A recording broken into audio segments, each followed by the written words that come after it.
ರಾಜ್ಯದಲ್ಲಿ ಶೀಘ್ರದಲ್ಲೇ ಬ್ಯಾನ್ ಆಗುತ್ತಾ ಆರ್ಎಸ್ಎಸ್ ಅನ್ನುವಂತಹ ಪ್ರಶ್ನೆ ಮೂಡ್ತಾ ಇದೆ. ಸಿಎಂ ಸಿದ್ದರಾಮಯ್ಯ ಅವರ ಮುಂದೆ ಪ್ರಿಯಾಂಕ್ ಖರ್ಗೆ ಅವರು ಪ್ರಸ್ತಾವನೆ ಇಟ್ಟಿದ್ದಾರೆ. ಪ್ರಿಯಾಂಕ್ ಪ್ರಸ್ತಾವನೆಗೆ ಬಿಜೆಪಿ ನಾಯಕರು ಕೆಂಡಾಮಂಡಲಗೊಂಡಿದ್ದಾರೆ.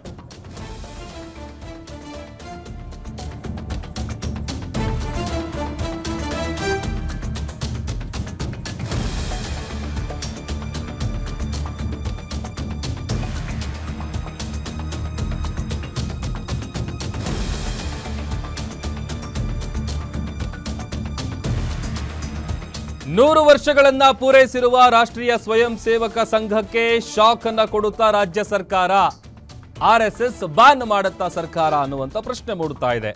ಸಾರ್ವಜನಿಕ ಸರ್ಕಾರಕ್ಕೆ ಸಂಬಂಧಿಸಿದ ಸ್ಥಳಗಳಲ್ಲಿ ಆರ್ಎಸ್ಎಸ್ ಚಟುವಟಿಕೆಗೆ ನಿರ್ಬಂಧ ವಿಧಿಸುವ ಬಗ್ಗೆ ಪ್ರಸ್ತಾವನೆಯನ್ನ ಸಲ್ಲಿಸಲಾಗಿದೆ. ಅದೊಂದು ಕಡೆ ಈ ವಿಚಾರಕ್ಕೆ ಸಂಬಂಧಪಟ್ಟಂತೆ ಬಿಜೆಪಿಯ ಲೀಡರ್ಗಳು ಆಕ್ರೋಶ ಹೊರ ಹಾಕ್ತಾ ಇದ್ದಾರೆ. ಬ್ಯಾನ್ ಮಾಡಿ ನೋಡ್ಲಿ ಗೊತ್ತಾಗುತ್ತೆ ಅಂತ ಪ್ರಹ್ಲಾದ್ ಜೋಶಿ ಕಿಡಿಕಾರಿದ್ದಾರೆ.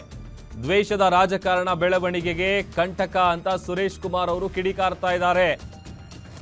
ಅದೊಂದು ಕಡೆ ಆ ಪ್ರಸ್ತಾವನೆಯಲ್ಲಿ ಯಾವ ಕಾರಣಕ್ಕಾಗಿ ನಿರ್ಬಂಧ ವಿಧಿಸಬೇಕು, ಬ್ಯಾನ್ ಮಾಡಬೇಕು ಅಂತೇಳಿ ಉಲ್ಲೇಖ ಮಾಡಲಾಗಿದೆ.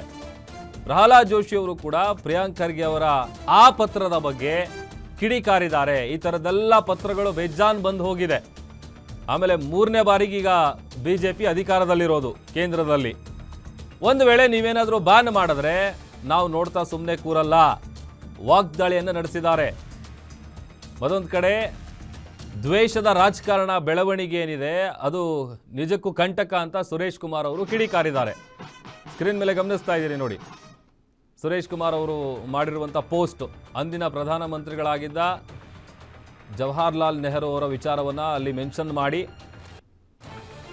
ಪೋಸ್ಟನ್ನು ಮಾಡಿ ತಮ್ಮ ಆಕ್ರೋಶವನ್ನು ಹೊರ ಹಾಕಿದ್ದಾರೆ. ಮತ್ತೊಂದು ಕಡೆ ಪ್ರಹ್ಲಾದ್ ಜೋಶಿ ಅವರು ಸರ್ಕಾರದ ವಿರುದ್ಧ ಕಿಡಿಕಾರ್ತಾ ಇದ್ದಾರೆ. ಯಾಕಂತಂದರೆ ಹಿಂದೆ ಎಲ್ಲ ಈ ಥರದ್ದು ಬ್ಯಾನ್ ಮಾಡಬೇಕು ಆ ಥರದ ಚಿಂತನೆಗಳು, ಅದಕ್ಕೆ ಸಂಬಂಧಪಟ್ಟಂಥ ಪತ್ರಗಳು ಹೋಗಿತ್ತು. ಬಹುಶಃ ಅದು ಪ್ರಿಯಾಂಕ್ ಖರ್ಗೆ ಅವ್ರಿಗೆ ಗೊತ್ತಿಲ್ಲ ಅಂತ ಕಾಣಿಸುತ್ತೆ.